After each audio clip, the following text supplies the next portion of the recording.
Mbok jamu, lenggang luwes dan kemayu. Mbok jamu, gendong apa di punggungmu. Minum jamu tiap hari, hilang sakit, hilang nyeri. Minum jamu tiap hari, badan sehat dan berseri.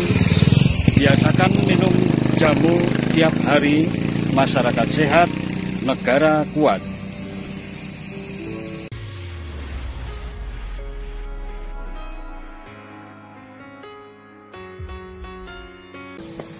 Assalamualaikum warahmatullahi wabarakatuh.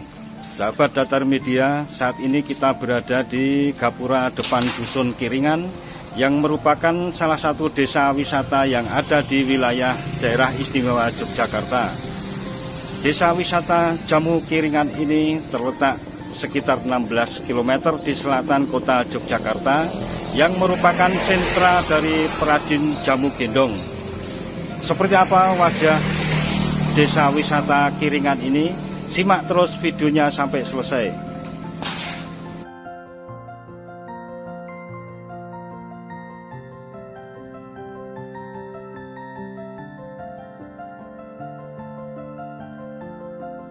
Inilah ikon Dusun Kiringan yang berupa patung Mbok Jamu yang berada di sudut luar dari desa wisata Jamu Kiringan.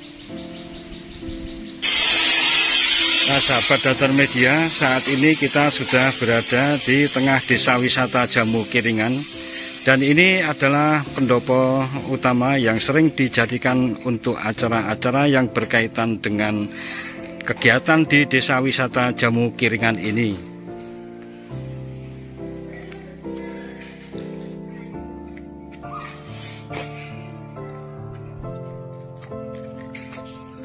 Dan ini adalah kantor Koperasi Seruni Putih, perempuan pengrajin jamu gendong dampingan Mitra Pranata Provinsi Daerah Istimewa Yogyakarta, yang juga merupakan rumah dari Ibu Kepala Dusun Kiringan, Desa Canden, Kapanewon Jetis, Kabupaten Bantul, Daerah Istimewa Yogyakarta.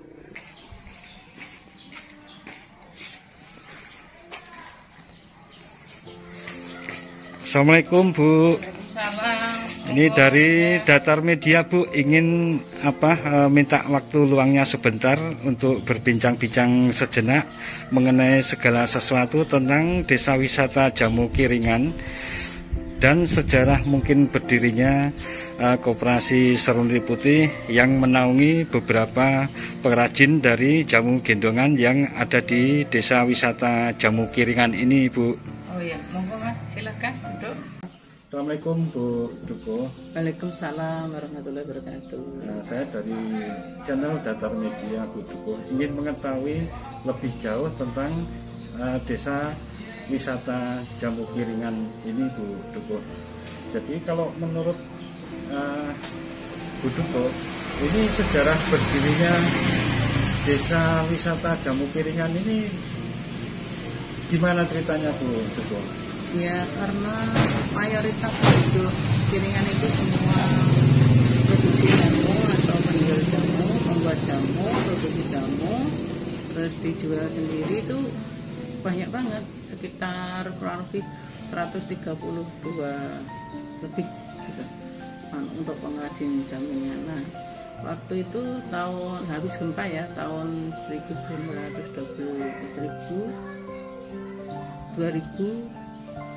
Nah, habis gempa itu 2012 itu ada biro wisata ke sini membawa tamu.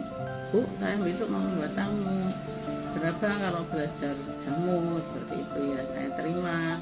Tapi aku belum memberikan paket-paket, nanti saya musyawarah dengan Koperasi Seruni Putih karena teman saya Seruni Putih. Terus di situ tahun 2012 itu menerima tamu satu bis yang membawa itu biro wisata dari Jeren itu. Mas siapa di sini ada di dalam buku tamu. waktu itu ya kita hanya memperkenalkan untuk produk-produk Kiringan, bahwa di Kiringan itu ada jamu, dan notabene itu wisata edukasi ya. Yang karena ini salah satunya jamu itu masuk ke ranah kebudayaan dan peninggalan nenek moyang yang harus kita lestarikan dan jangan sampai punah. Bahkan masyarakat di Indonesia lokal dan mancanegara bisa kenal dengan jamu. Bagian juga untuk jamu ini kan sebagai salah satu pilihan alternatif dari pengobatan maupun untuk menjaga kebugaran, sehingga ini juga turut berkontribusi dalam pembangunan kesehatan masyarakat ya Bu ya. Ya betul, untuk jamu sendiri sebagai pilihan alternatif, di samping ini bahan bakunya murah, juga dapat di sekitar kita ada. Dan apalagi seperti saat pandemi seperti ini, alternatif salah satu untuk meningkatkan imun atau daya tahan tubuh itu melalui berbagai ramuan jamu tradisional ya, pon-pon, ada wedang uwo, ada beras kencur, kunir asem, galian, banyak banget ramuan di sini. Dan, terus ini Bu, ini kan dengan jumlah yang 132 orang itu tentunya memerlukan bahan baku yang sangat banyak ya Bu ya. Apakah bisa terpenuhi di Desa Kiringan ini sendiri atau juga ngambil bahan-bahan baku yang nggak ada di Desa Kiringan ini Bu? Ya, kalau kita mengambil di sekitar sini tentu saja tidak mencukupi. Kita mengadakan jejaring dan bekerjasama dengan masyarakat sekitar, sepertinya di daerah Mangunan, di Imogiri, seperti itu. Di sana kan penghasil empon-empon banyak banget, itu dijual di sini, yang mengolah di sini, sana yang menanam. Kemudian untuk ini ada papan nama di depan rumah Bu Dukuh ini, Koperasi Seruni Putih. Kalau boleh tahu, koperasi ini didirikan sejak tahun berapa Bu untuk menaungi ataupun menggerakkan perajin-perajin jamu di Desa Kiringan ini? Untuk koperasi Kopban Seruni Putih sendiri ini berdiri setelah pasca gempa. Pasca gempa. Iya, pasca gempa ini di sini kan semua terpuruk ya waktu itu. Nggak ada orang yang jualan, rumah roboh, terus untuk alat-alat juga hancur. Nah, di sini didampingi oleh Bu Nahia, Profesor Nahia Warhat, dosen UNY bekerjasama dengan UNDP. Nah, di sini memberikan bantuan itu baik sepeda atau alat panci, kompor, untuk operasional ya? Iya, untuk operasional berjualan waktu itu 2006 itu. Terus botol-botol, caping, lonjot, pokoknya semua dibantu. Nah, setelah dibantu itu 2007 itu diberikan modal sekitar 15 juta, yang 10 juta untuk modal mendirikan koperasi Kopban Seruni Putih, yang 5 juta untuk membelikan bahan-bahan baku untuk modal jualan. Oh gitu ya. Nah terus ini Bu, dalam perkembangan jamu Kiringan ini kan ada yang didistribusikan tiap hari pasti ya Bu ya, untuk menyebar ke seluruh wilayah dari timur, barat, utara maupun selatan Yogyakarta ini. Apakah ada improvisasi atau peningkatan pemasaran mungkin ke arah masuk ke dunia perhotelan sebagai minuman tambahan saji yang khas dari Yogyakarta ini, atau gimana Bu dalam perkembangan terakhir ini Bu? Dalam perkembangan terakhir ini karena ada pandemi ya, banyak banget manfaatnya, sampai ibu-ibu itu berinovasi membuat jamu yang dulunya itu jamu segar ya, yang siap diminum. Ini juga jamu instan, jamu celup, dan bahkan ada yang bisa menemukan semacam selai kunir putih. Berarti ini ya Bu ya, dari jamu segar yang mungkin cuma bisa bertahan 12 jam, dengan adanya inovasi dan improvisasi ini, berarti untuk masa berlakunya ini bisa agak panjang ya, mungkin dalam hitungan minggu atau bulan ya. bahkan tahunan. Bahkan tahunan. Ya, bisa Luar bertahan biasa. ke tahun. Terus di hotel juga masuk ke hotel. Bahkan waktu tahun berapa ya, aku lupa, 2015 sampai 2016. Itu pas ada seminar dokter anak se-Indonesia di hotel kaji. Di situ minumannya beras kencur, kunir asem, sama pegelinu. Itu pesen dari sini itu selama 5 hari. Terus itu pas pencanangan untuk Jogja bebas jentik nyamuk dari Kementerian Kesehatan, itu juga kita menyajikan di Poltekkes, di hotel dekat Ambarukmo itu 3 tempat di hotel semua. Kontribusinya ini luar biasa, sahabat Datar Media, dalam membangun kesehatan masyarakat melalui produk unggulan yang berupa jamu ini.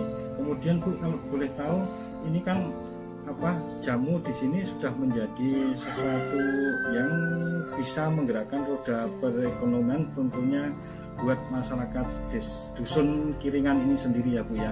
Ini di samping juga membuka peluang untuk pengadaan bahan baku dari luar bisa ditampung di dusun Kiringan ini. Nah, sementara untuk operasional tiap hari ini kalau boleh tahu pemasukan ataupun omset tiap personil dari 132 orang itu berkisar antara berapa sampai berapa ya Bu ya, penghasilan mereka untuk dalam satu hari keliling itu Bu? Itu beda-beda Mas, ada yang sekitar 200, ada yang 250, ada yang 300, bahkan ada yang bisa mencapai 500. Misalnya kalau mencapai 500 itu ya jam 9 ini muter keliling sampai nanti maghrib baru pulang. Seandainya pagi ini jam 7 berangkat, jam 1 baru pulang, ini bisa mencapai 400 sampai 500. Ya katakanlah rata-rata, kalau di rata-rata ya 250. Luar biasa, ini ternyata bisa melebihi dari mungkin UMR yang ada di Yogyakarta ya Bu ya. Jadi memang ini bentuk bisnis maupun usaha yang menjanjikan, sehingga juga menopang kehidupan sehari-hari dari para perajin jamu gendong di dusun Kiringan ini ya Bu ya.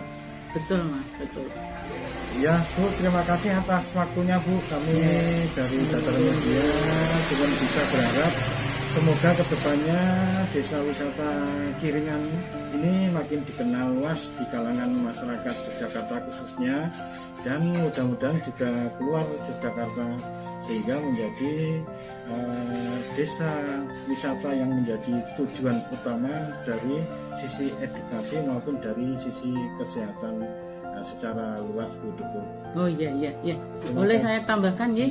Untuk yang desa wisata di sini, pandemi ini kan ditutup sementara, tapi saat ini sudah dibuka. Kemarin sudah ada dari Bumi Langit itu 50 peserta ke sini belajar jamu. Kursus ya Bu ya? Kursus itu jamu. Kursus pembuatan jamu, baik jamu yang siap diminum basah atau yang jamu serbuk. Itu juga jelajah wisata, mengenali tanaman-tanaman bahan baku, tanaman-tanaman toga yang bisa untuk obat. Itu bisa dari tanaman liar untuk obat, bisa tanaman sayur-sayur untuk obat, dan bisa tanaman hias yang bisa untuk obat, dan juga tanaman yang memang untuk obat. Seperti ini tanduk rusa ini kan Mas mungkin mengira ini sebagai tanam hias. Iya, di samping tanaman hias itu juga ada manfaatnya untuk toga seperti itu.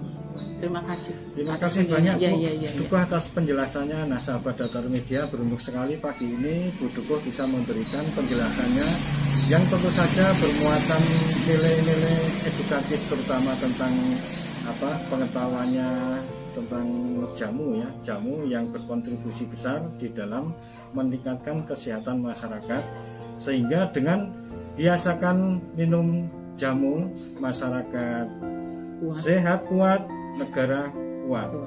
Amin. Assalamualaikum Bu.